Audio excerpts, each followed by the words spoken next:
Ito na guys ang ating chop suey. Mukhang masarap. Hi guys, for today, magluluto ako ng chop suey kasi parang naumay ako sa kakakain ng karne. Kaya naisip ko na magluto naman ng gulay kasi nga last time na nagluto ako ng pansit, maraming mga natirang mga carrots, beans, at saka mga repolyo. So naisip ko gawin ko siyang chop suey. Kaya gagawa ko ng chop suey ngayon. Ito, pinrepare ko na yung mga ingredients ko. Ito, pakita ko sa inyo. So, meron tayong broccoli at saka itong sitsaro. Tapos, meron din tayong young corn. Yan, may carrots, cabbage, tapos bawang sibuyas at saka ito spring onion. Ginamit ko na kasi sayang. Tapos, nilagyan ko siya ng konting karne. Ito, chicken. So, ito yung gagamitin ko pagluto ng chop suey. Okay, mag-start na tayo. Bawang sibuyas. Gisa lang natin to hanggang sa lumabas yung kanyang aroma. Tapos sama na rin pala natin sa gisa tong spring onion. Yan yung white side niya, tapos may mga green-green lang. Pero sama na natin yan. Tapos, next natin ilagay yung chicken. Ayan. So, gisahin lang din natin to hanggang sa maluto. Lagyan natin ng mga pampalasa, asin, at saka paminta. Pagluto na yung ating chicken, lagay na natin yung mga gulay natin. Unahin natin yung carrots. Then, lagay naman natin yung young corn. Ayan. Halo lang ulit natin yan. Tapos takloban natin, siguro mga 3 minutes ulit.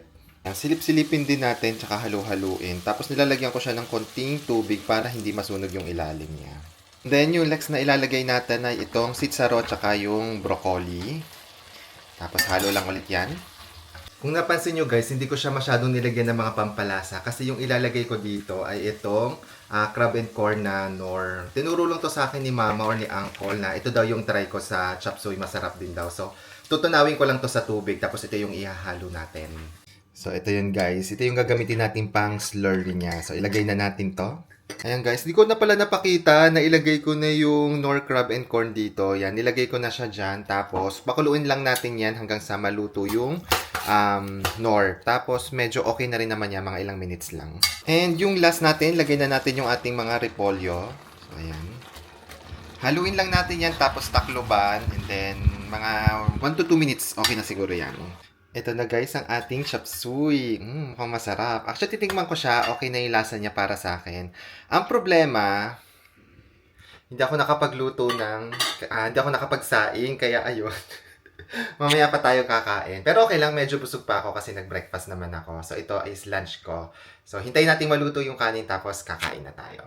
Ito guys, luto na yung ating kanin at kumuha na rin tayo ng chop suey. So, tikman na natin kung masarap. Ang sarap niya. Sarap pala nun. Pwede pala yun, yung crab and corn na nor, yun yung ilalagay mo sa chop suey. Mas masarap siguro to kung meron tong bell pepper at saka cauliflower. Kaya lang wala ako doon, pero okay lang. Tapos, mas masarap to kung merong atay ng manok, di ba? Kaya lang, wala rin dito. Mahirap makabili dito ng atay ng manok actually. Kain tayo. Sarap ng gulay. Ito pala yung favorite part ko sa chop suey, yung young corn. Sarap kasi nito ay crunchy. Meron din dapat tong itlog ng pugo. Kaya lang grabe guys, ang mahal dito ng itlog ng pugo. Mas mahal pa siya kaysa sa itlog ng manok. Grabe. Hindi ako nakakakain nun dito. Gusto ko sana mag-kwek-kwek, kaya lang ang mahal talaga. Anyway, ayan po yung lunch ko and thank you po sa pagsama sa akin guys.